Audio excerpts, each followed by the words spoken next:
Hi, I'm Justina Chandler. I'm a senior attending University of Miami's Frost School of Music, and I'm majoring in media writing and production, and I'm a songwriter. Well, I came out of my mother, and something happened shortly thereafter, where my dad is a songwriter, and my dad would always play songs for my sister and I.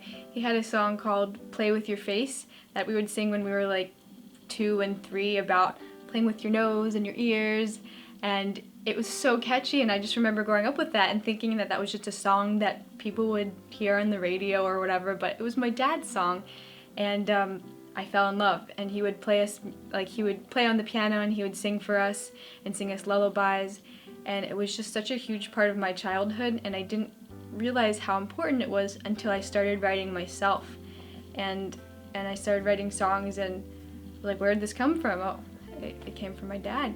I started writing songs when I was maybe 7 or 8, and I would just write little melodies on the piano, and I would sing really simple lyrics.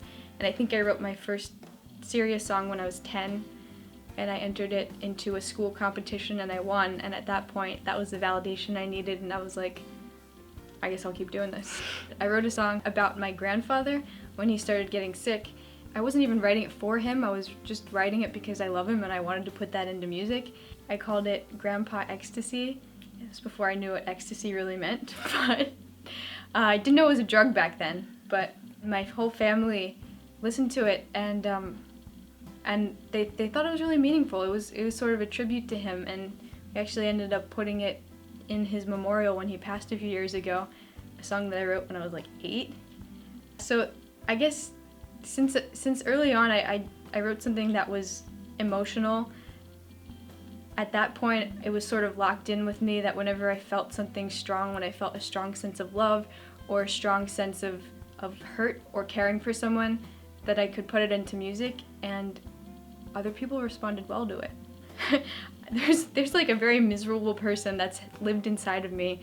There was a time where someone asked me if I was a boy or a girl, and just like all the growing pains, all of the self-doubt and insecurities in middle school, and I've always been able to sort of relieve myself of that misery just by writing since then. There was a point in high school when my band teacher said, you know, you could consider writing songs as a career, and I was like, what? Really? I didn't know that I could do that. And so I applied for music schools, music colleges, and it turns out that all of the music schools I applied to required me to read music, and it makes sense, you should know how to read music if you're applying to go to music school.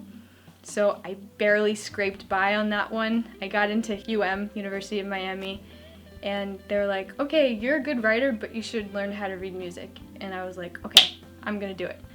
It has been a huge struggle for me because I play by ear, I hear music and I play it, and that's what I love about it. And when I have to see it written on a page, and I have to do math and numbers and all the music notes, it sort of takes away from what I love about it.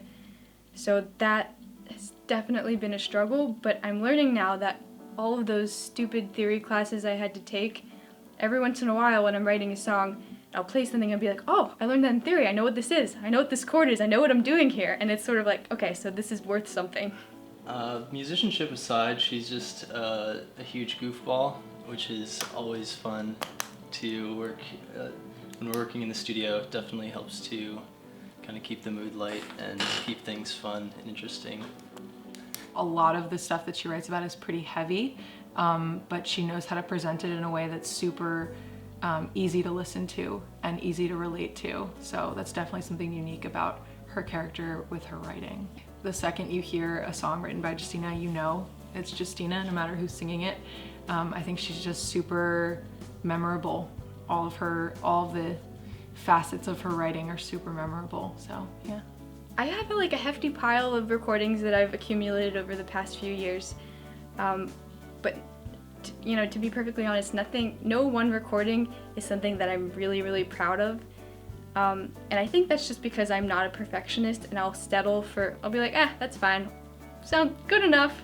But now that I'm about to graduate and go into the real world, I'm realizing that perfection is essential to what I'm doing, and every little detail is so important. So I'm working on a new EP now, a new album, where everything is being planned out to the tiniest, teensiest detail, and I can't wait for it to be perfect and for me to have a product that I'm really proud of. What I usually say to people who ask me what my music sounds like is it sounds like the music baby of Billy Joel and Regina Spektor, because Regina Spektor's really quirky, Billy Joel has pretty complex chord progressions, and I would say my music is lyrically driven, just like them. I focus on the lyrics probably more than anything else because it's all about the story. It's storytelling. To be able to write down what you feel and not judge yourself. Stream of consciousness, just if you're having a shitty day and you don't even know why, open up a journal and just write. Just say, I'm mad for no reason, or I'm mad because I lost my cat. Anything. To have it on paper is incredible, to be able to assess your feelings once they're out there and they're not just in your head festering. It's a huge deal. I feel like I'm living my dream with a gun to my head because you have the pressure of making a living off of it, and it's like, make money doing what you love. It's scary and it's awesome and it's the only thing I could ever do.